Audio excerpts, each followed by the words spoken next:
야, 너 그렇게 게임에 빠져 있으면 어떡해. 아침에 못 일어나? 야, 열심히 해야 네 선배들처럼 좋은 데 취업할 수 있잖아. 자꾸 이렇게 하면 안 돼. 너 엄마하고 아빠 생각해야지. 그 친구들 마음의 변화가 없는 거예요. 아, 이대로는 안 되겠다. 마음이라는 키워드를 놓고 마음밭에 서서라는 책이었어요. 사이다 같은 표현이 있는데 정말 시원함. 아이들이 눈빛이 달라지는 겁니다. 2019년도 9월 달에 굉장히 제가 좀 어려운 상황이 있었었는데, 사실 이제 대학에서 학생들을 가르치고 있습니다. 저에게 이제 할당되어 있는 지도 학생들이 있습니다. 근데 그런 친구들 중에는 게임에 몰두해 있거나 아니면 또 성적이 안 나와서 굉장히 좌절해 있는 친구들, 또 아니면 가정 형편에 따라서 굉장히 어떤 마음에 어려운 그런 친구들이 많이 있어요. 그 아이들한테 마음을 바꿔주는 이야기는 할 수가 없는 거예요. 그러니까 거기에서 제가 어떤 한계가 왔습니다. 그래서 많은 수업, 제 어떤 전공을 하고 하는 그런 부분에 있어서는 자신 있게 강의를 할 수 있었었는데, 그 친구 상담 시간이 되면 너무 힘든 거예요. 저는 이 시간만큼 정말 하고 싶지 않다. 게임에 빠져 있는 친구한테 제가 할 수 있는 얘기는, 야, 너 그렇게 게임에 빠져 있으면 어떡해. 너 그러니까 자꾸 결석도 하고 그러잖아. 아침에 못 일어나?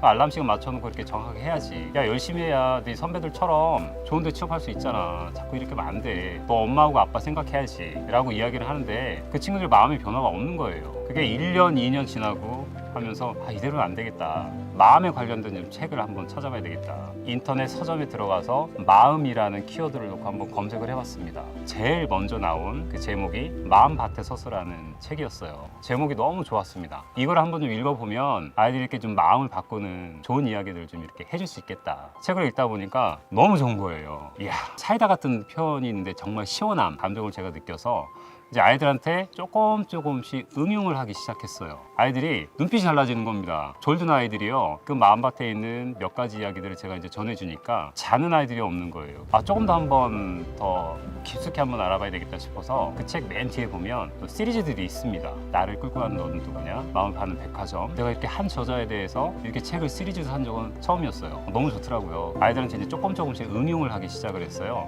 어느 날 이제 거실에 나는 이렇게 죄사함 받았다라는 책이 거실에 있는 거예요. 죄사함이라는 그 단어가 딱 보였어요. 그래서 야, 죄사함? 너무 재밌잖아요, 제목이. 왜냐면 저는 그 당시 교회에서 기도를 할 때 주여 제 죄를 용서해 주시옵소서, 늘 항상 그렇게 기도를 했거든요. 20년 넘게. 종종 또 목사님도 그러시더라고요. 여러분, 기도할 게 없으면 저는 죄인입니다 라고 하면서 손을 주여 저는 죄인입니다 라고 기도를 가르쳐 주셨어요. 그럼 눈물이 흐르거든요.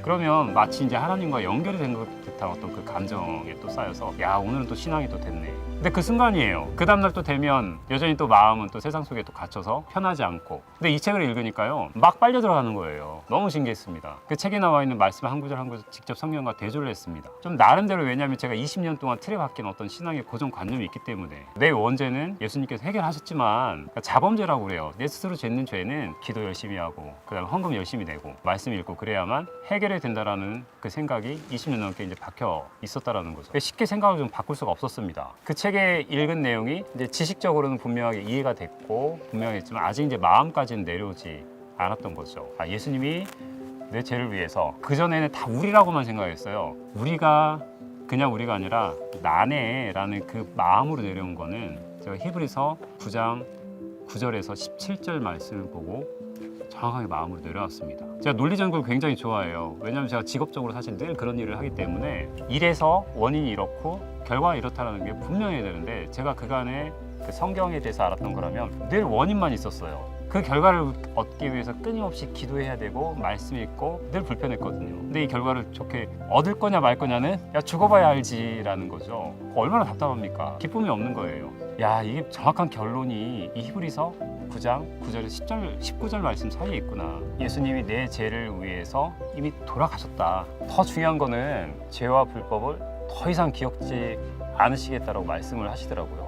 저 이 얘기 듣고 굉장히 깜짝 놀랐습니다. 제가 예를 들면 누군가한테 1,000만 원을 꿨는데 제가 갚을 상황이 안 돼서 그 친구가 야, 1,000만 원 갚지 마 라는 이야기를 해주면 너무 고마운데, 제가 그 친구 한편으로는 미안하잖아요. 편하게 못 볼 것 같아요. 근데 하나님은 이런 저의 죄와 불법을 다시는 기억조차 하지 않으시겠다니까 얼마나 제 마음이 자유합니까? 그래서 한 번 더 말씀하시더라고요. 야, 성소에 들어갈 담력을 얻었나니. 그렇구나. 내가 담대함을 얻었네 이제는. 왜 그러면서 쫄면서 살았지? 이미 다 이루어진 거 그냥 믿기만 하면 되는 건데.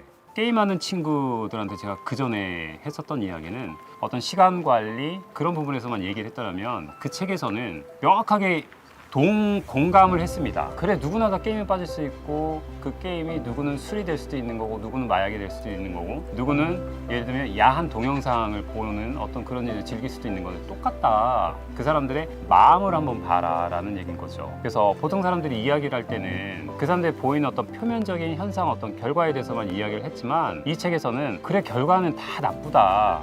내가 저자인데 나부터도 나쁘다. 이 얘기가 저한테 너무 다가오더라고요. 우울증에 굉장히 깊이 빠져 있었던 친구가 있어요. 제가 그 친구한테 명확하게 처음에 그랬습니다. 하나님이 너를 위해서 일하시는 거를 나타내게 하게 하려고 너한테 우울증이 있는 거야. 걱정하지 마. 내가 만난 하나님 너하고 똑같이 만날 수 있어. 한 3주 정도 그 친구가 이제 계속 말씀과 마음에 있는 이야기를 했어요. 그 친구도 매일매일 그럼에도 불구하고 그 우울증이 이제 이렇게 계속 이야기를 하다 보니까 한 15년이 훨씬 넘은 겁니다.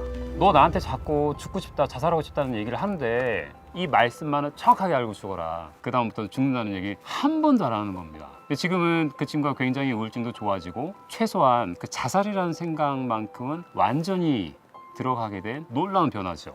20년 동안 제가 성경을 읽으면서 한 번도 꿀송이처럼 달달하는 경험을 해본 적이 없습니다. 박옥수 목사님 전해주신 그 책 덕분에 제가 성경을 보는 질을 볼 수 있는 눈을 갖게 됐습니다. 안개 속에서 걸어 나오는 저에게 큰 은혜를 주셔서 굉장히 감사드립니다.